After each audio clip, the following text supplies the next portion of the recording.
अर्जुन और माहिर एकेडमी में आपका स्वागत है। आज हम पढ़ेंगे यूजीसी नेट में लगे हुए कहानी कोसी का घटवार। और इस कहानी के रचयिता जो है शेखर जोशी है। ठीक है, तो यह एक प्रेम कहानी है। किस प्रकार एक जो फौज में भर्ती होने के कारण तथा उसके परिवार में कोई सदस्य न होने के कारण उसको उसके प्रेमिका से दूर कर दिया जाता है, इसके बारे में शेखर जोशी बहुत रोचक ढंग से यहाँ पर वर्णन किया है। गुसाई का मन चीलम में भी नहीं लगा। तो किस में नहीं लगा? चीलम में नहीं लगा। मेहल की छाया से उठकर वह फिर एक बार घट या पवन चक्की, घट का मतलब क्या है?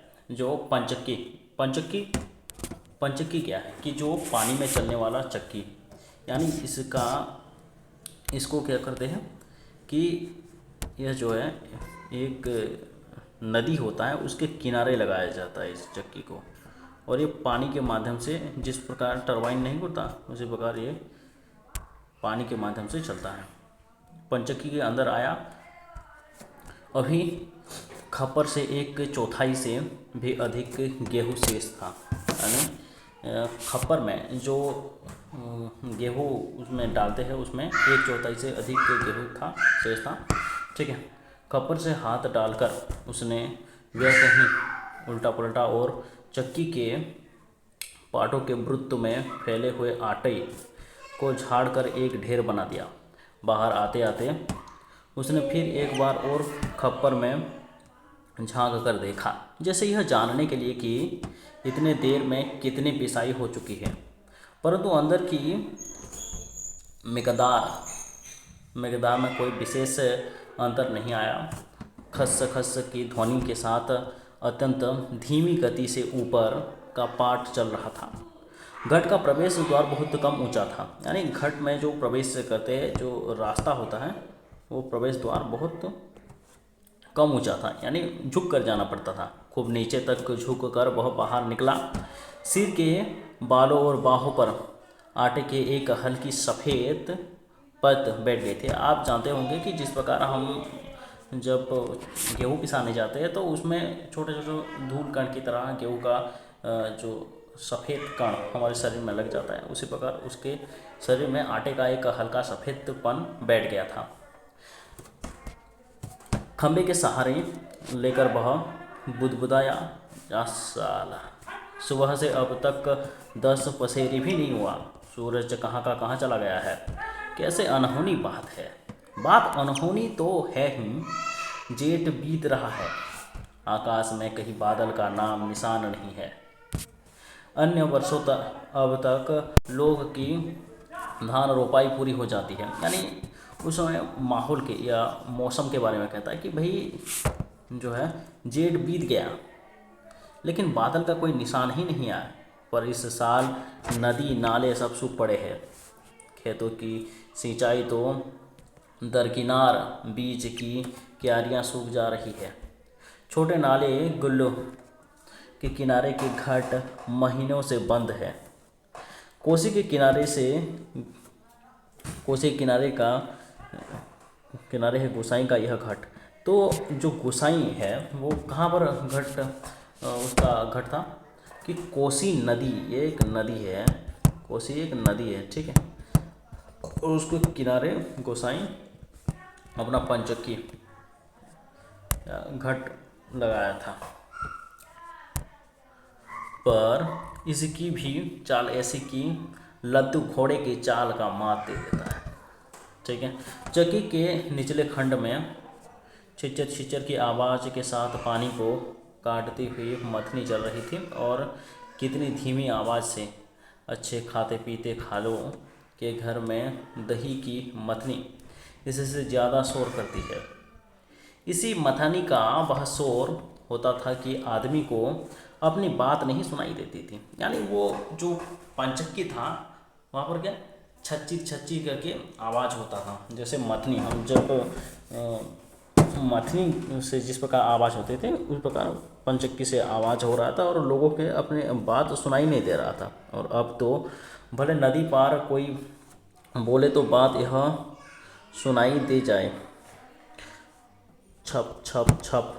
पुरानी फौज पैंट को घुटनों तक मोड़कर गोसाई पानी की गूल के अंदर चलता है। और कहीं कोई सुराख निशान हो तो बंद कर दे। एक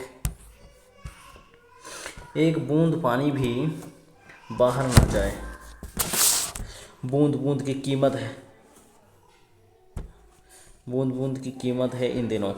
प्रायः आधा फरलांग चलकर वह बांध पर पहुंचा और नदी की पूरी चौड़ाई को घेर कर पानी का बहाव घाट की गूल की ओर मोड़ दिया गया था।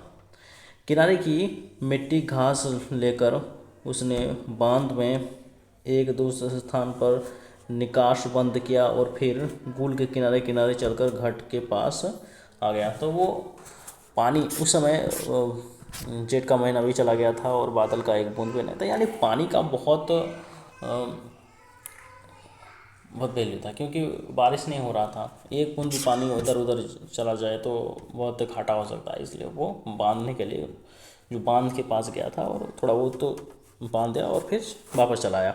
अंदर जाकर उसने फिर पाटों के वृत्त में फैले हुए आटे को बुहार कर ढेर में मिला दिया और खप्पर में अभी थोड़ा बहुत गेहूँ शेष था, वह उठकर बाहर आया। दूर रास्ते पर एक आदमी सिर पर पिशान रखे उसकी ओर आ रहा था। गोसाई ने उसकी सुविधा का ख्याल कर वहीं से आवाज दी है, यहाँ लंबर देर में आएगा। 2 दिन का पिसना अभी जमा है, ऊपर उमेद सिंह का। तो याद रखना ये एक कैरेक्टर है कि उमेद सिंह किस कहानी का पात्र है, ऐसा पूछ देगा, क्योंकि आज की जो पैटर्न है उसमें पात्र को बहुत ध्यान में रखना चाहिए। ऊपर उमेद सिंह का घट में देख लो। तो एक आदमी आ रहा था पिसाने के लिए, उसके पास बहुत सारे गेहूँ पड़ा हुआ था 2-3 दिन का पिसाने के लिए, इसलिए वो उसके सुविधा के लिए बोल दिया कि भाई उमेद सिंह को ऊपर उसका घट है, जाकर वहाँ पूछ लो, यहाँ पर बहुत ढेर लगा हुआ है। उस व्यक्ति ने मोड़ से पहले एक बार और प्रयत्न किया, ऊंचे स्वर में पुकार कर बोला, जरूरी है जी, पहले हमारा नंबर नहीं लगाते गए।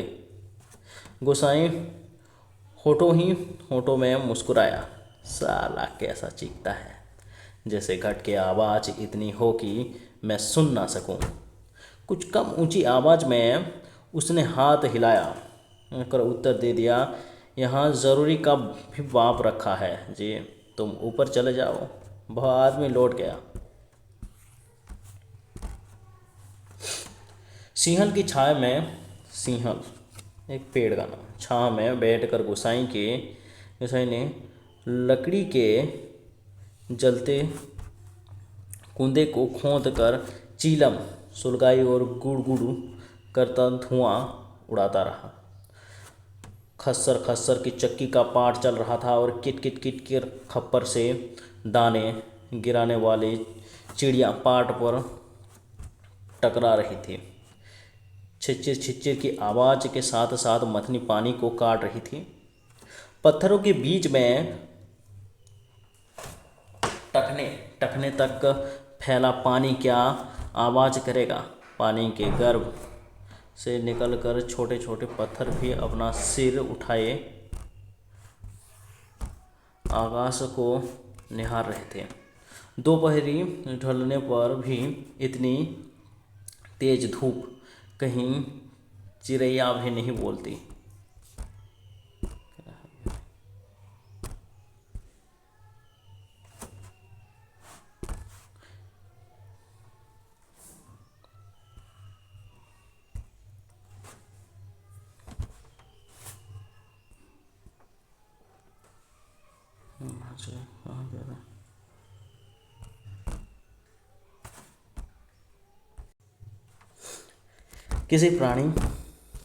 किसी प्राणी का प्रिय अप्रिय स्वर नहीं।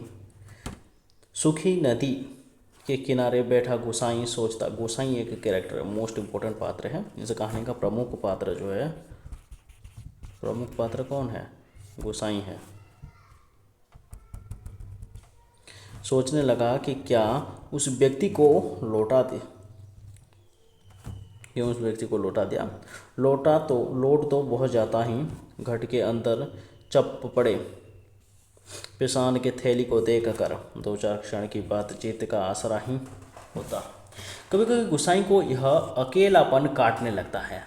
तो इम्पोर्टेंस है कि आखिरकार गुसाई को किस चीज़ का दिक्कत था, अकेलापन, यानी वो अकेला हो गया था। सूखी नदी के किनारे का यह अकेलापन नहीं, जिंदगी भर के साथ देने के जो अकेलापन उसके द्वार पर धरना देकर बैठ गया है, वही जिसे अपना कह सके ऐसा किसी प्राणी का स्वर उसके लिए नहीं, पालतू कुत्ते बिल्ली का स्वर भी नहीं। क्या ठिकाना ऐसा मालिक का जिसका घर द्वार नहीं, बीवी बच्चे नहीं, खाने पीने का ठिकाना नहीं। यानी वो पूरी तरह से अकेला हो गया था। उसके माता पिता की मृत्यु हो जाने के बाद वो क्या कि लेफ्टिनेंट या पुलिस में आर्मी में भर्ती हो गया और उसकी प्रेमिका को शादी करवा दी है दूसरे लड़के से। तो पूरी तरह वो अकेला था और वही उसे सदैव काटता था। घुटनों तक उठी हुई पुरानी फौजी पैंट, ये जो पुरानी फौजी पैंट है उसके चक्कर में ये चला गया था, फौज में भर्ती हो गया पैंट पहनने के। गुसाई ने खोला, गुल में चलते हुए वह हिस्सा थोड़ा भीग गया था, पर उस गर्मी में उसे भीगे पैंट की यह शीतलता अच्छी लगी।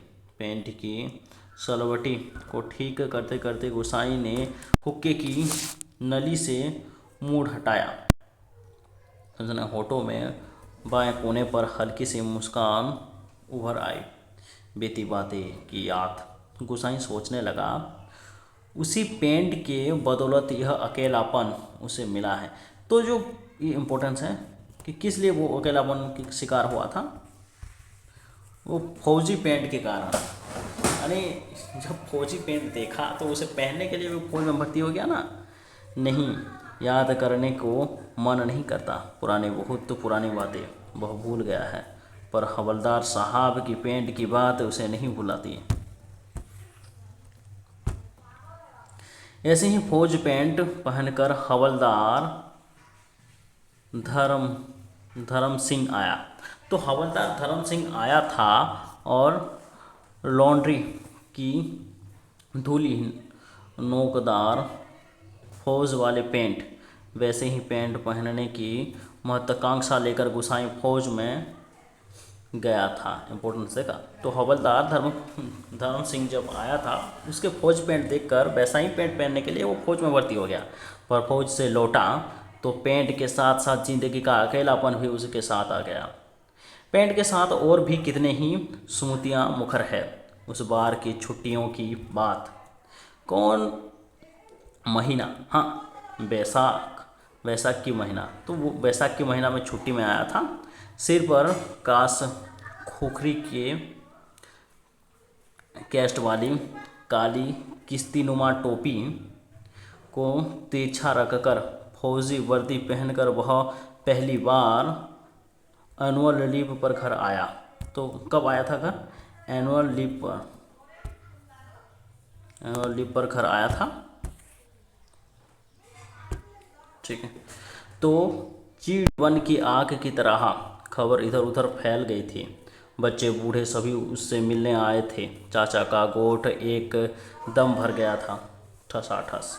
बिस्तर की एकदम नई साफ जगमग लाल नीली धारियों वाली दरी आंगन में बिछानी पड़ी थी और लोगों को बैठने के लिए खूब याद है। आंगन का गोबर दरी में लग गया था और बच्चे बूढ़े सभी आए थे। सिर्फ चना गुड़ या हल्द्वानी के तंबाकू का लोभ नहीं था। कल के शर्मीले गुसाई को इस नए रूप में देखने का कौतूहल भी था, पर गुसाई की आंख उस भीड़ में जिसे खोज रही थी वह यहाँ नहीं थी। नाले पार के अपने गांव से भैंस के कटिया को खोजने के बहाने दूसरे दिन लक्ष्मा आई थी। तो दूसरे दिन भैंस खोजते हुए लक्ष्मा दूसरे दिन आए थे। लक्ष्मा कौन था? उसकी प्रेमिका थे। पर गुसाई उस दिन उससे मिल ना सका। गांव के छोकरे ही गुसाई की जान को बवाल हो गए थे।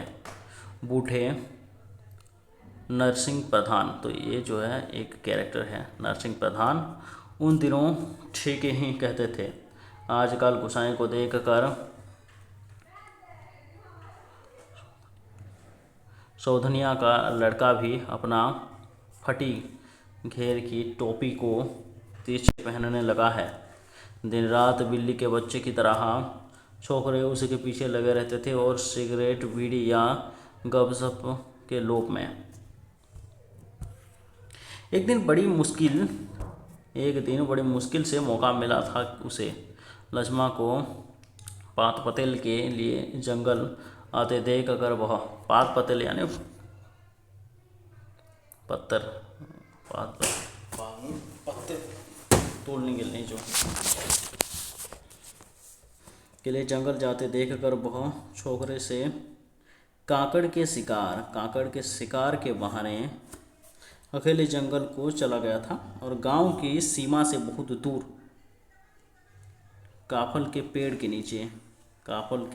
के नीचे गुसाई के घुटने पर सिर रख कर लेटी लेटी लक्ष्मा काफल खा रहा था। मोस्ट इम्पोर्टेंट देखो, काफल के पेड़ के नीचे बैठा था और वो काफल खा रहा था।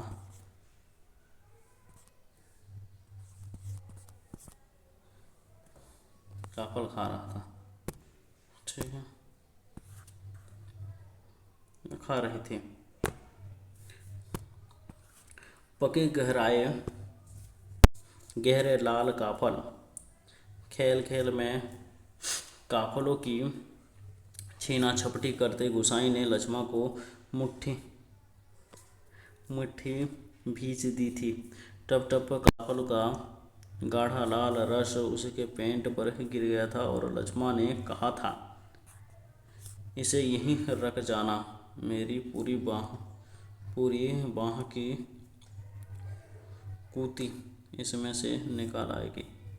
वह खिलखिलाकर अपनी बात पर स्वयं ही हंसती थी। पुरानी बात क्या कहा था गुसाई ने याद नहीं पड़ता। तेरे लिए मखमल की कुर्ती ला दूंगा, मेरी सुआ, तो सुआ या कुछ ऐसा ही। पर लक्ष्मा को मखमल की कुर्सी किसने पहनाई? पहाड़ी पार के रमुबा यानी एक कैरेक्टर है रमुबा, जो कि लक्ष्मा से उसका शादी हो गया, जो तुरी निशान लेकर उसे ब्याहने आया था, जिसके आगे पीछे भाई बहन नहीं, माई बाप नहीं, पर देश में बंदूक के नोक पर जान रखने वाले को छोकरी कैसे दे दे? ये इम्पोर्टेंट क्वेश्चन है,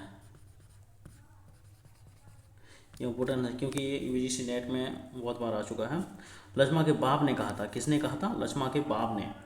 उसका मन जानने के लिए गुसाई ने टेढ़े तिरछे बात चलवाई थी। उसी साल मंगसीर को एक ठंडी उदास शाम को गुसाई की यूनिट के सिपाही किशन सिंह ने क्वार्टर मास्टर स्टोर के सामने खड़े खड़े उससे कहा था। तो ये जो लक्ष्मा की शादी के बारे में किशन सिंह ने गुसाई को कहा था। हमारे गांव के राम सिंह क्या कहा था? हमारे गांव के राम सिंह ने जीत की तभी छुट्टियां बढ़ानी पड़ी। इस साल उसकी शादी थी। खूब अच्छी औरत मिली है यार, शक्ल सूरत भी खूब है, एकदम पटाखा, बड़ी हंसमुख है। तुमने तो देखा ही होगा, तुम्हारे गांव के नज़दीक ही है। लक्ष्मा कुछ ऐसा ही नाम है। गुसाई को याद नहीं पड़ता। कौन सा बहाना बनाकर वह किशन सिंह के पास से चला आया था?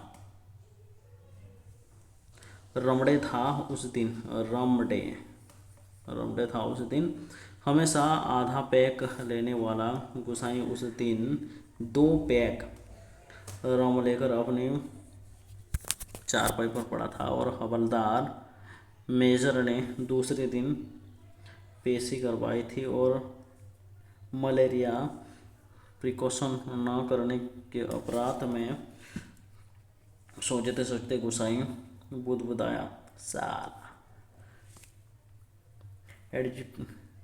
एडजुटेट।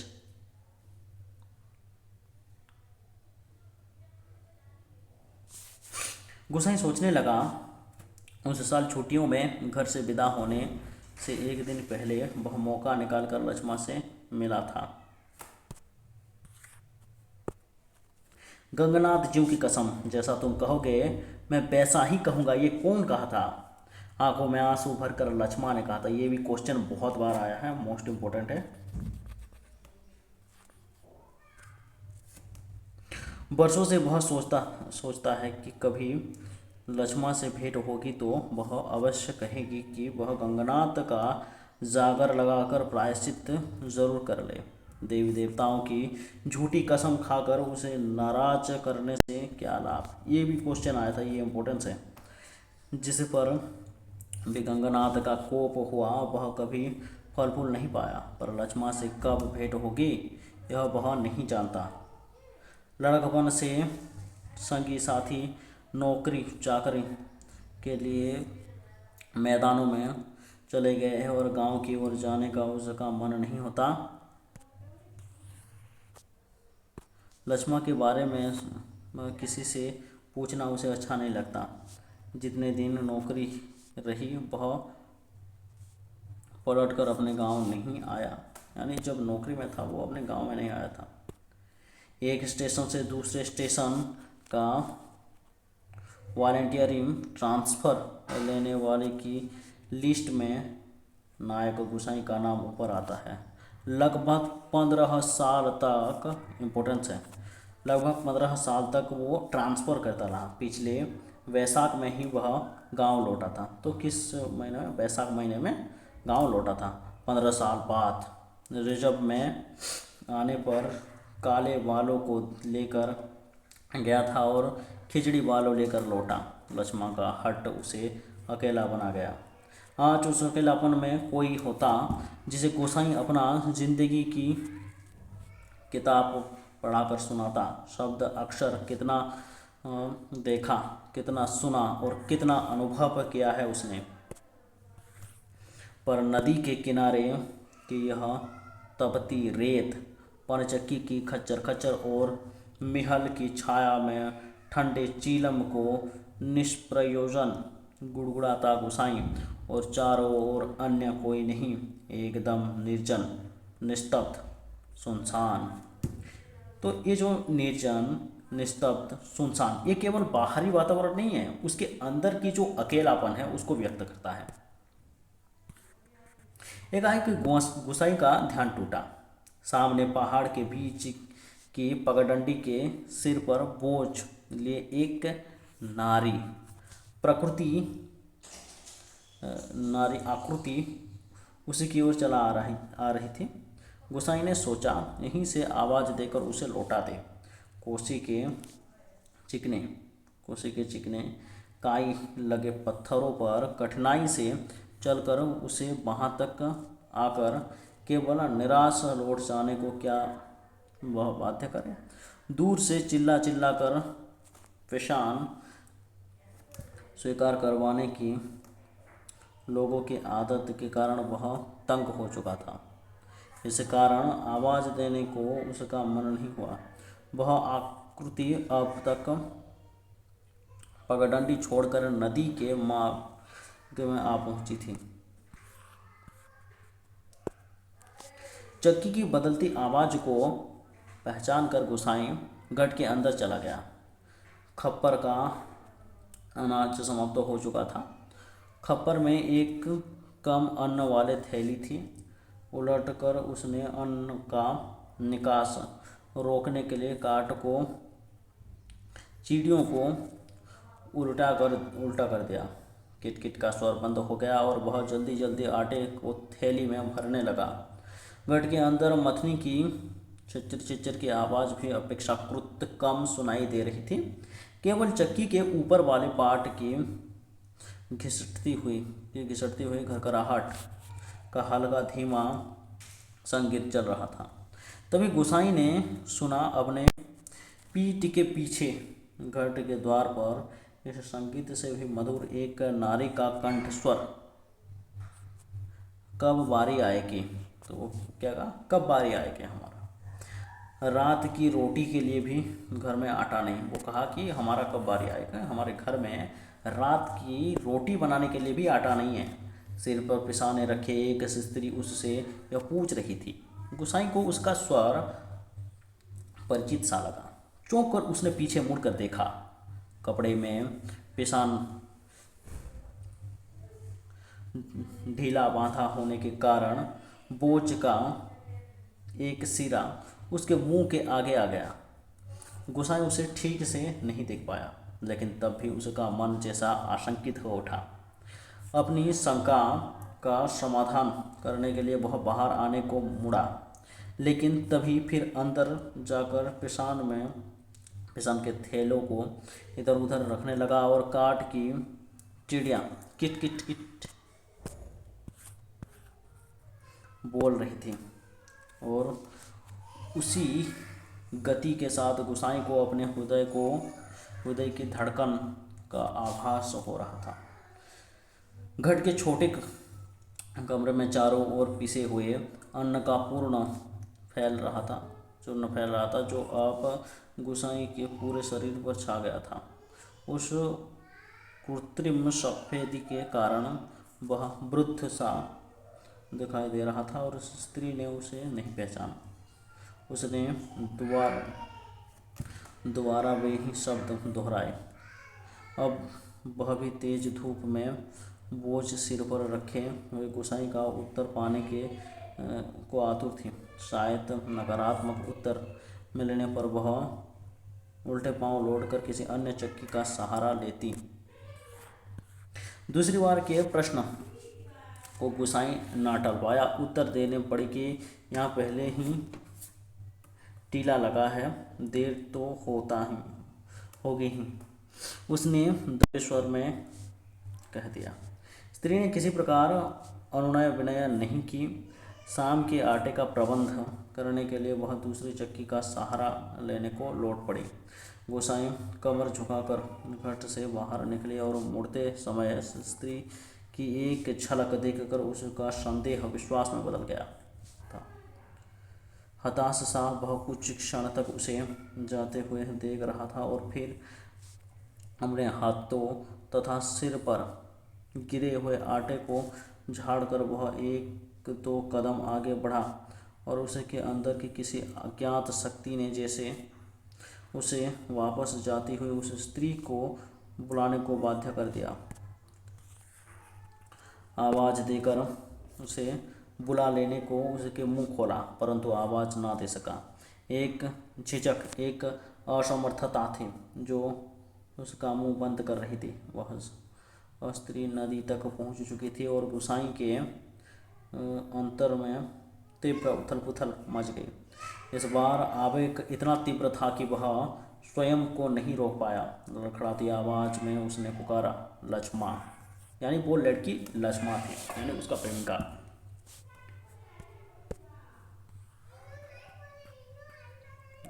उसका प्रेमी थी।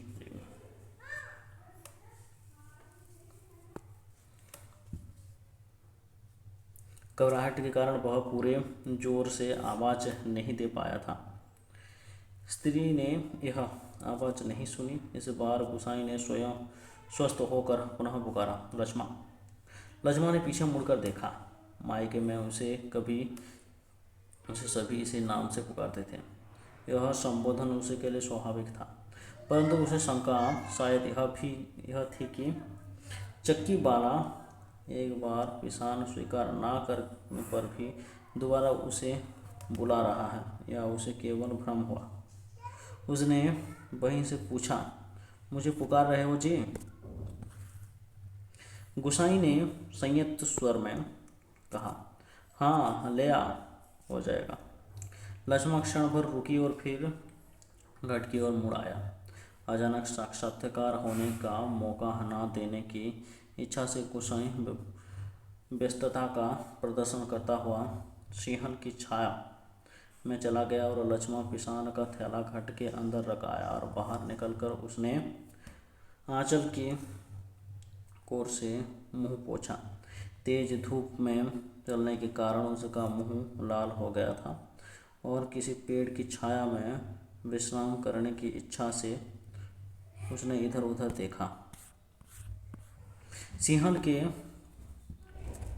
के पेड़ की छाया को देखकर अन्य कोई बैठने लायक स्थान नहीं था और वह किसी और चलने लगे। गुसाई ने आर्द्रता के कारण ऋणी सी होकर जैसे उससे निकट आते आते कहा, तुम्हारे बाल बच्चे जीते रहे घटवार जी, बड़ा उपकार का काम कर दिया तुमने। ऊपर के घट में भी ना जाने कितनी देर में नंबर लगता।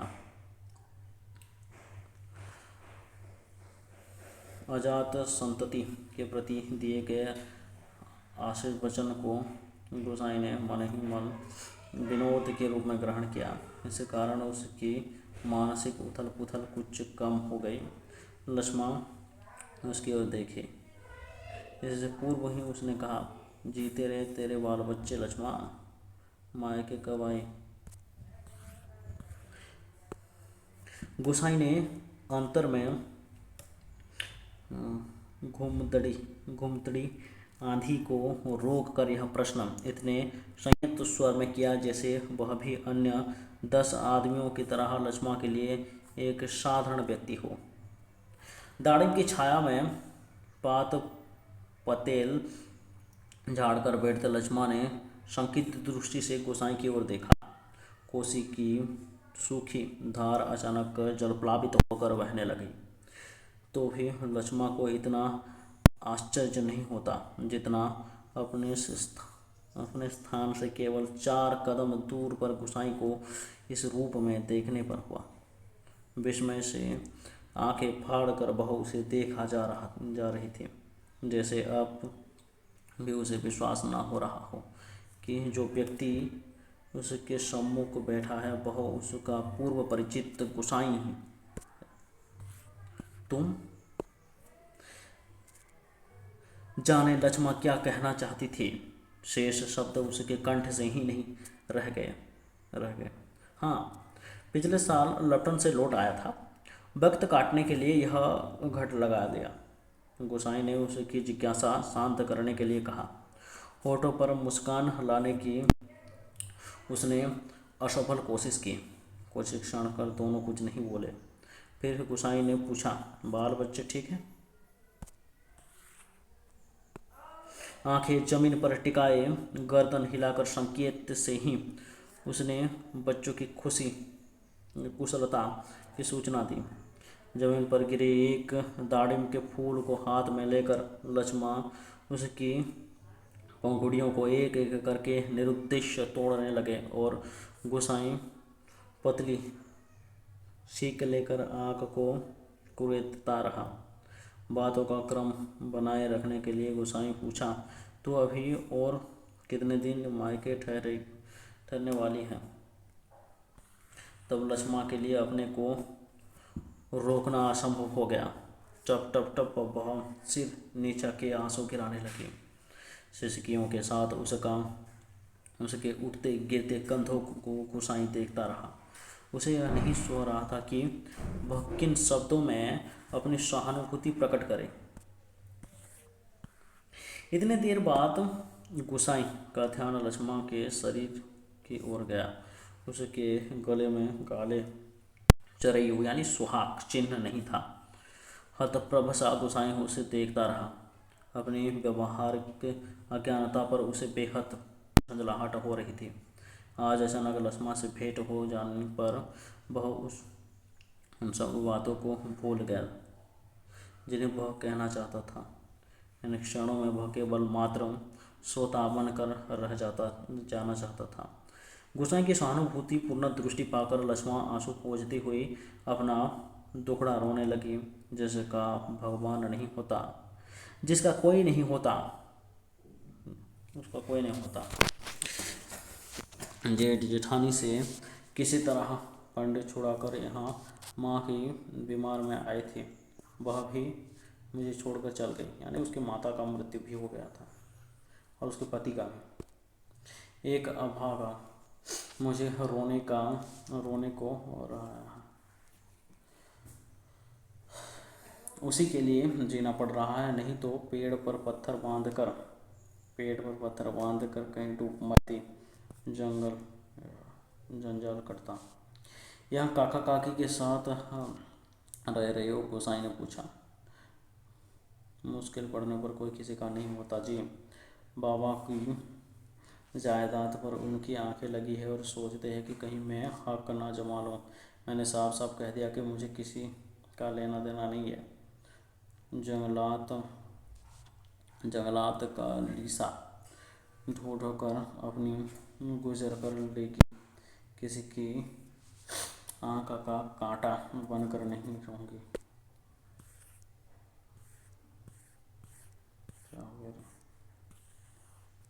बात करने के साथ ही दूसरी ओर देखने लगा और घट में कुछ देर पहले डाला हुआ पिसान